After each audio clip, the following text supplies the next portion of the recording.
This is the first half reading of chapter 5, The Deplorable Word. The children were facing one another across the pillar where the bell hung, still trembling, though it no longer gave out any note. Suddenly, they heard a soft noise from the end of the room, which was still undamaged. They turned quick as lightning to see what it was.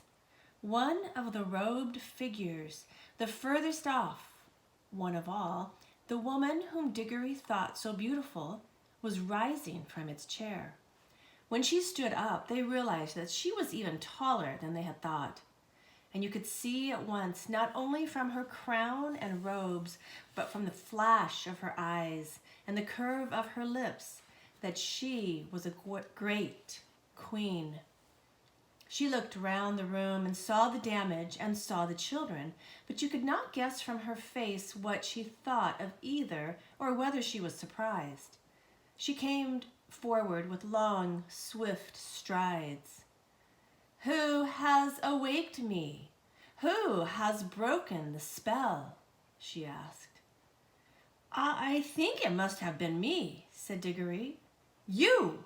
said the queen, laying her hand on his shoulder, a white, beautiful hand, but Diggory could feel that it was strong as steel pincers. "You! But you are only a child, a common child.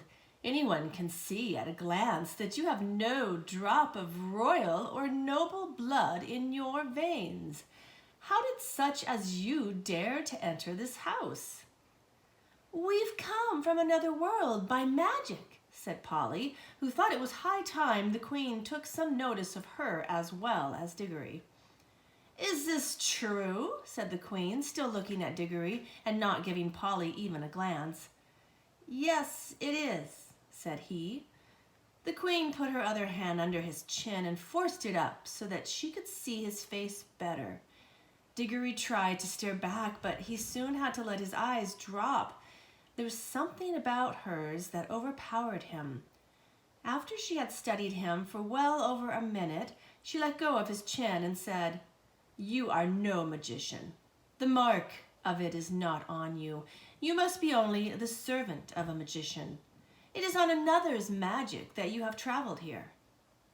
"It was my Uncle Andrew," said Diggory. At the moment, not in the room itself, but from somewhere very close, there came first a rumbling, then a creaking, and then a roar of falling masonry, and the floor shook. "There is great peril here," said the queen. "The whole palace is breaking up. If we are not out of it in a few minutes, we shall be buried under the ruin."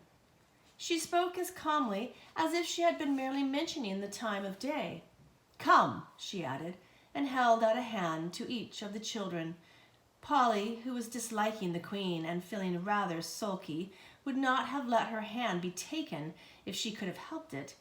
But though the queen spoke so calmly, her movements were as quick as thought.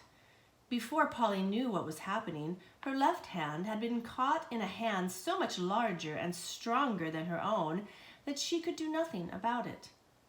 "This is a terrible woman," thought Polly. "She's strong enough to break my arm with one twist. And now that she's got my left hand, I can't get at my yellow ring. If I tried to stretch across and get my right hand into my left pocket, I mightn't be able to reach it before she asked me what I was doing.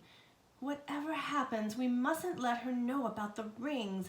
I do hope Diggory has the sense to keep his mouth shut. I wish I could get a word with him alone."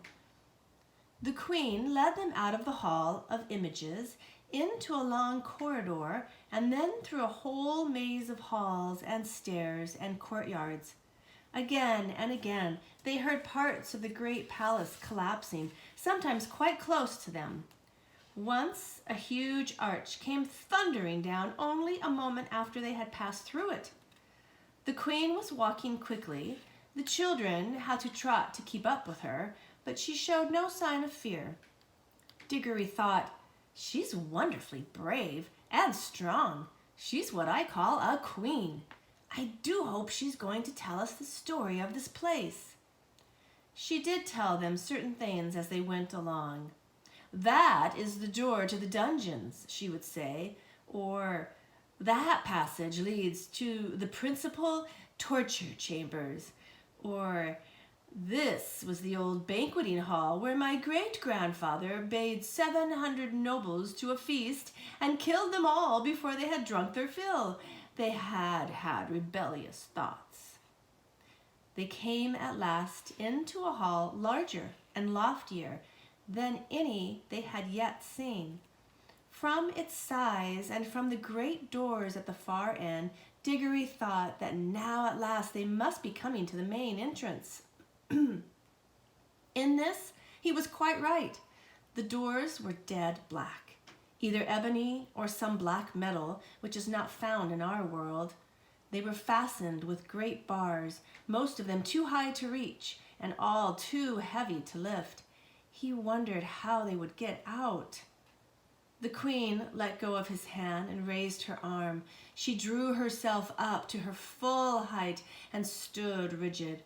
Then she said something which they couldn't understand, but it sounded horrid, and made an action as if she were throwing something toward the doors, and those high and heavy doors trembled for a second as if they were made of silk, and then crumbled away till there was nothing left of them but a heap of dust on the threshold.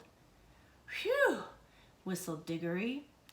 "Has your magician, your uncle, power like mine?" asked the queen, firmly seizing Diggory's hand again. "But I shall know later. In the meantime, remember what you have seen. This is what happens to things and to people who stand in my way."